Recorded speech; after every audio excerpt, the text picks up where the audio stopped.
সবাই কেমন আছেন? আসসালামু আলাইকুম। অনেক ঠান্ডা পড়তেছে। এখানে বসি বসি একা একা চিন্তা করতেছি, বিদেশে আজকে 25 বছর, দেশের বাইরে। দেশের একটা কথা মনে উঠলো, এই জন্য মনে মনে হাসতেছি আর চিন্তা করলাম আপনাদের সাথে ভিডিও করে শেয়ার করি। এই শীতের সময় এক মুরব্বীর সাথে দেশে আমরা বন্ধু বান্ধব সহ আড্ডা দিতাম ওর দোকানে।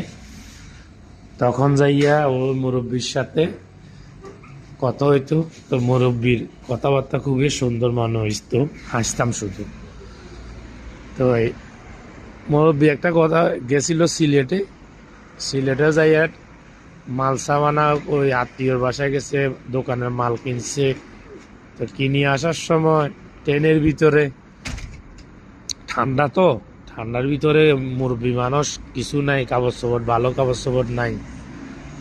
তখন মুরব্বী বসে রয়েছে, তো এক সিলেটি ভাই বলতেছে যে মুরব্বী আপনার কম্বল সরান। তো একবার দুইবার তিনবার বললো, বলার পরে মুরব্বী গরম হয়ে গেছে। আরে বেটা, শীতের ভিতরে এমনি কষ্ট পাইতেছি, মা ভালো করে একটা জামা কাপড় নাই, কম্বল ফার মুখই। তো সিলেটি ভাই বলতেছে কম্বল সরান, হয়ে বললে কম্বল পাই।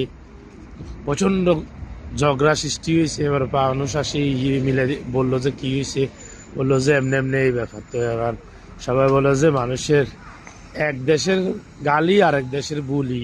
একটা কথা, কম্বলটা হইলো যে মানে ও বলতেছে আপনার কম্বল চলান, বললো যে কম্বল ফামুগই, আমার একটা টি শার্টও নাই। এখন উনি বারবার আমার বলতেছে কম্বল কম্বল, কাণ্ড জ্ঞান নাই। মুরব্বী মানে মজা করতেছে, বলতেছে আমি মজা করি না। তখন বুঝাই বললো যে আপনার পাশাকে বলে চিলড়ি ভাষা কম্বল। ওই ধাক্কা ধাক্কি বসছে যে একটু বসতে পারার না, এই জন্য বলছে যে ভাষায় কম্বল। এখন এখানে বসি বসি ঠান্ডাতে আসছে, কথাটা মনে উঠলো, এই জন্য আপনাদের সাথে শেয়ার করলাম। তো এই সবাই ভালো থাকবেন, ইনশাআল্লাহ আবার কোনো একটা ভিডিও নিয়ে আসবো, কথা হবে। তো ভুলভ্রান্তি হলে ক্ষমা করে দিয়েন, ইনশাআল্লাহ। আজকে এখানে প্রচণ্ড ঠান্ডা পড়তেছে, বৃষ্টিও হয়েছে, ওয়েদার মোটামুটি ফেস্তার কারণে বন্ধ, এই কারণে।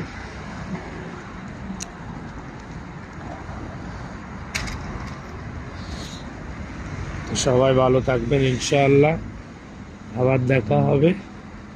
আমি ইতালির ফল্লি শহর থেকে বলতেছি। ইতালি ফল্লি, আকাশে কিন্তু মেঘ নাই, রাত্রে বৃষ্টি হয়েছে, সকালেও বৃষ্টি হয়েছে, এমনি প্রচন্ড ঠান্ডা পড়তেছে।